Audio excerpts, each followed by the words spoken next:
Le Conseil provincial de la jeunesse du Tanganyika dénonce la gestion opaque au sein du projet intégré des croissances agricoles dans les Grands Lacs Pikajol-Tanganyika.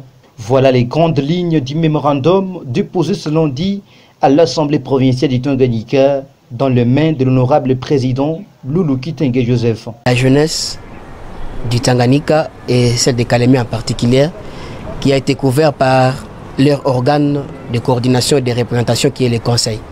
Mais ce sont les associations des jeunes qui ont signé ces mémorandums adressés à l'honorable président de l'Assemblée provinciale du Tanganyika, où ils sont en train de fustiger la gestion opaque du projet intégré pour la croissance agricole dans la région des Grands Lacs, coordination Tanganyika Pikajel en cycle.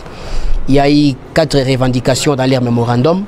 Premièrement, la jeunesse de Kalemi dit que le temps avance et bientôt d'ici 5 ans, le délai échéant de l'exécution de ces projets qui est sous financement d'un crédit de la Banque mondiale au gouvernement congolais au bénéfice de la province de Tanganyika. On dit que le temps avance, il n'y a pas d'impact visible sur le terrain. C'est la première revendication. Deuxième revendication, ils disent que le projet vise à relancer la jeunesse, mais c'est 1 sur 100 association des jeunes qui est financé par rapport à ce projet depuis son implantation. La troisième revendication, ils disent que les sous-projets se gagnent toujours en interne. C'est mal les gens qui maîtrisent bien les projets qui sont à l'interne, qui sont bénéficiaires. Et quatrièmement, par rapport à les revendications, ils disent que les sous-projets ou la coordination de Pikajel ne pense pas vraiment à la formation des jeunes. Et parmi tout cela, on a proposé 4 recommandations auprès de l'honorable qui puisse s'impliquer. On a demandé son implication pour l'application des 4 mesures possibles. On a dit que s'il peut s'impliquer vraiment, que nous puissions d'abord effectuer ou qu'il puisse effectuer une descente sur terrain pour réaliser quelles sont les œuvres réalisées par ces projets Pikajel, la coordination provinciale. Deuxièmement, on a demandé à ce que la coordination Pikajel puisse collaborer intensément avec les ministères de la jeunesse pour favoriser aussi les vraies associations des jeunes qui sont reconnues par la division provinciale et qui sont sous la coordination du Conseil de la jeunesse. Troisièmement, on a dit qu'il faut aussi l'implantation d'une commission anticorruption et gabegie financière. Parce que c'est l'argent du gouvernement, on doit s'assurer que toute dépense doit être contrôlée et surtout comme c'est l'Assemblée qui doit contrôler cela.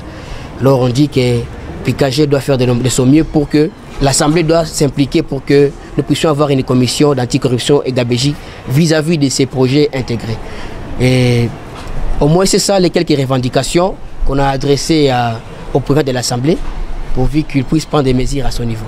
Eh bien, le mémorandum, ce n'est pas mon mémorandum à moi, ce n'est ni même le mémorandum du comité exécutif du Conseil de la jeunesse. Et parmi les signataires qui ont déposé leur mémo, il n'y a même pas mon nom. Ce sont les leaders des associations qui ont signé et qui ont déposé auprès du président.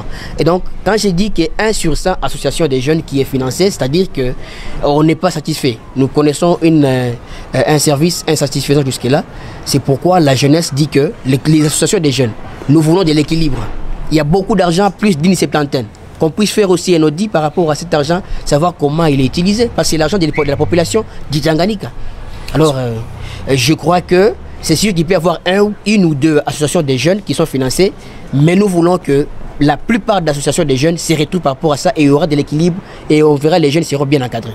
Ces jeunes demandent l'interpellation du bureau de coordination de ces projets au Tanganyika pour plus d'éclaircissement quant à la gestion dont jusqu'à présent la population n'en profite toujours pas, déclare le Conseil provincial de la jeunesse au nom de tous les jeunes de la province du Tanganyika en général.